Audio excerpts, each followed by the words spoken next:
Hi folks, this is Uge. Welcome to my YouTube channel. இன்னைக்கு நம்ம வந்து சப்தம் இந்த படத்தோட ரிவ்யூ தான் பார்க்க போறோம். இந்த படத்துல வந்து ஆதி, லக்ஷ்மணன், கிரீன் கிக்ஸ் இன்னும் பல பேர் நடிச்சு இந்த படத்தை வந்து அறிவழகன் அவங்க தான் வந்து ட்ராக் பண்ணிக்காங்க. ஸோ அறிவழகன் அவரோட ட்ராக் ரெக்கார்ட்லாம் பார்க்கும்போது ஈகம், வள்ளினம், குற்றம் 23, ஆகாத சினம் இந்த மாதிரி நல்ல படங்களை மட்டுமே வந்து நமக்கு தந்தவங்க. அவங்க எடுத்த பாகடு அப்படின்னு சொல்லிட்டு ஒரு படம் அக்னிஜி வச்சு எடுத்த படம். அந்த படத்தோட ட்ரெய்லர் ரிலீஸ் ஆகி ஒரு நல்ல எக்ஸ்பெக்டேஷன் பில்ட் பண்ணுச்சு.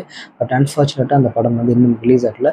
பட் அதுக்கப்புறமேட்டு அவங்க வந்து அதே அருண் விஜய் அவங்க வச்சு தமிழ் வாக்கர்ஸ் அப்படின்னு சொல்லிட்டு ஒரு வெப்சீரிஸ் வந்து எடுத்தார் ஏவிஎம்மோட ப்ரொடக்ஷனில். அந்த வெப்சீரிஸ்க்கு நல்ல ஒரு ரிசப்ஷன் கிடச்சிச்சு. இப்போது இவர் வந்து சப்தம் அப்படின்னு சொல்லிட்டு ஒரு படத்தை எடுத்துருக்காரு. ஸோ இவருடைய ப்ரீவியஸ் ஒர்க் மாதிரி இந்த படம் வந்து நல்லா இருந்ததா இல்லையா வாங்கப்பா.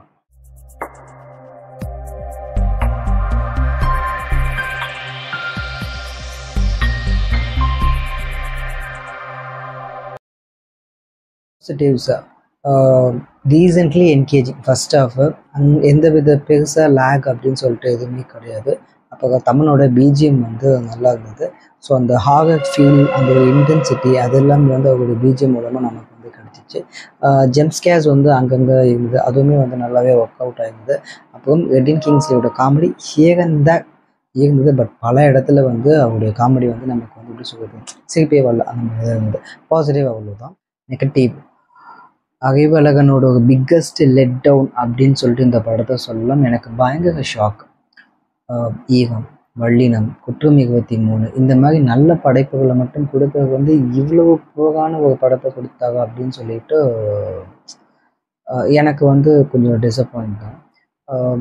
ஸ்டோரி வகுப்புக்கிட்ட போனால் லாஜிக் வந்து ஒரு சைடு வந்து போகுது. இந்த ஹாரர் அப்படின்ற விஷயத்த வந்து வெறும் சவுண்டு மூலமாகவே பில்டப் பண்ண வந்து ட்ரை பண்ணிக்கிறாங்க தவிர சீன்ஸில் வந்து நமக்கு வந்து பயப்படும்படியாக வந்து எதுவுமே வந்து இல்லை.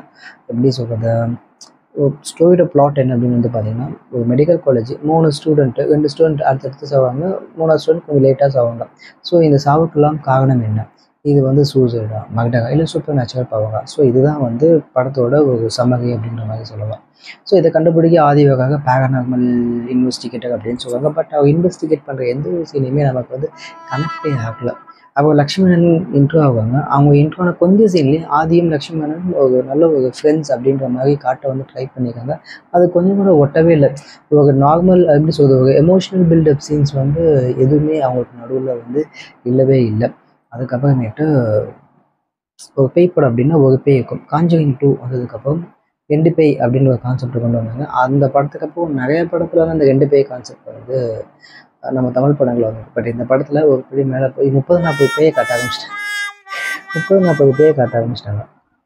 30 அதை பார்க்கும்போது கொஞ்சம் கூட பிலீவபிளாகவே இல்லை. இது என்னடா இது எப்படி அப்படின்ற ஒரு விஷயந்தான் வந்து சுற்றிக்கிட்டே இருந்தது. அதுக்கப்புறமேட்டு ரொமான்ஸ் சீன்ஸ்லாம் ரொம்ப ஃபோர்ஸ் பண்ண மாதிரி இருந்தது. ஆதியும் லக்ஷ்மணனும் ஃப்ரெண்ட்ஸ் ஆனதே நம்மளால் அக்செப்ட் பண்ணிக்க முடியல. ஒரு சீனில் டக்குன்னு வந்து லக்ஷ்மணன் வந்து ஆதி வந்து லவ் பண்ணுவாங்க.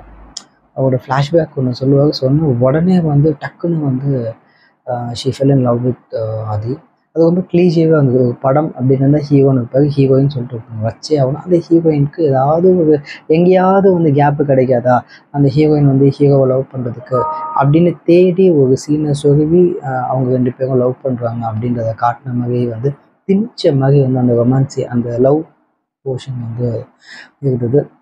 அதுக்கப்புறமேட்டு கிளைமேக்ஸு பயங்கர ப்ரெடிக்டபுளாக இருந்தது. படத்தோட ஸ்டோரியே வந்து செகண்ட் ஹாஃப்லேருந்து கிளைமேக்ஸ் வரைக்குமே ப்ரெடிக்டபிள் தான். கிளைமேக்ஸ் ரொம்ப ப்ரெடிக்டபிள்.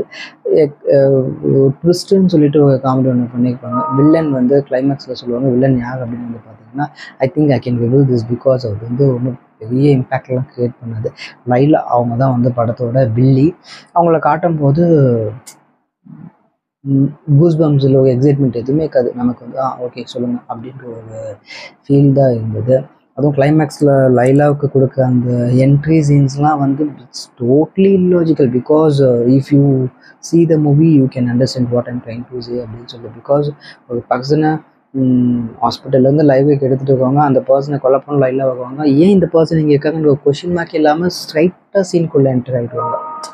அதெல்லாம் வந்து ரொம்ப அன்பிரடிக்டபிளாக இருந்ததுக்கப்புறம் ரொம்ப ப்ரெடிக்டபிள். அதுக்கப்புறம் பேய் படம் அப்படின்னாலே வந்து இந்த வவ்வாலை காட்ட ஆரம்பிச்சிடுறாங்க. இந்த டிமாண்டி காலனியில் காட்டினாங்க. பட் டிமாண்டி நல்ல படம். ஆனால் அந்த நல்ல படத்துலேயே அந்த வவ்வால் சீன் வந்து ரசிக்கும்படியாக இல்லை. இந்த படமும் நல்லால, இதில் வவ்வாலாக காட்டுறாங்க. அந்த வவ்வால் விஎஃப்எக்ஸ்ன்னு தெரிஞ்சு நம்ம பார்க்கணும். ஆனாலும் நம்ம பயப்படணும்னு சொல்லிட்டு டேரக்டர் வந்து எப்படி எக்ஸ்பெக்ட் பண்ணுறாங்க அப்படின்ற மாதிரி தெரியல. அந்த வவ்வா சவுண்டை காதில் போட்டு நமக்கு காதில் இருந்து கத்த அளவுக்கு வந்து அந்த அந்த வவ்வாலை வச்சு ஒரு விஷயம் ஒன்று பண்ணியிருப்பாங்க. அதில் நடிக்கும்போது அதில் நடித்த ஆக்டர்ஸ்க்கே வந்து எப்படா இந்த சீன் முடியும் அப்படின்ற மாதிரி நடித்த ஒரு ஃபீல் தான் எனக்கு படம் பார்க்கும்போது இருந்தது. அதுக்கப்புறமேட்டு எம்எஸ் பாஸ்கர் வந்து ஒரு சீனில் செத்து போயிடுவாங்க. ஆதி வந்து எம்எஸ் பாஸ்கர் சாரை பார்க்க போவாங்க. அங்கே இறந்து போயிருப்பாங்க. அப்போ அதை பார்த்துட்டு டக்குன்னு பக்கத்தில் ஒரு கண்ணாடி பாட்டிலும் அதை எடுத்துகிட்டு வந்துடுவார். வீட்டில் யாரும் இல்லை, நான் வந்துட்டேன் அப்படின்ற மாதிரி வந்துடுவார். டக்குன்னு ஐயோ இவருக்கு பர்சன் செத்து போயிருக்காரு, டக்குன்னு போலீஸ்க்கு கால் பண்ணி, ஏன்னா because he is a investigating officer, but he don't do anything, just go he went there and took one bottle and came out from that place. What is this அப்படின்ற ஒரு feel தான் வந்து இருந்தது. மொத்தத்தில் இந்த படம் வந்து பார்த்திங்கன்னா ரொம்ப கிளம்ஸி work, கிளம்ஸி screen play, week story, poor execution. 3/10 இந்த படத்துக்கு என்னுடைய ரேட்டிங்கு. ஸோ அறிவாளனோட ஒரு முன்னாடி சொன்ன ஒரு பிக்கஸ்டே லெட் டவுன் அப்படின்ற மாதிரி சொல்லலாம். ஸோ நீங்கள் இந்த படத்தை பார்த்துருந்தீங்கன்னா உங்களுடைய ரிவ்யூ வந்து கமெண்ட் செக்ஷனில் சொல்லுங்கள். இந்த வீடியோ பார்த்துட்டு பிடிச்சிருந்தா லைக் பண்ணுங்கள், ஷேர் பண்ணுங்கள், கமெண்ட் பண்ணுங்கள், மறக்காமல் சப்ஸ்கிரைப் பண்ணுங்கள். Exactly reviews coming. So thank you.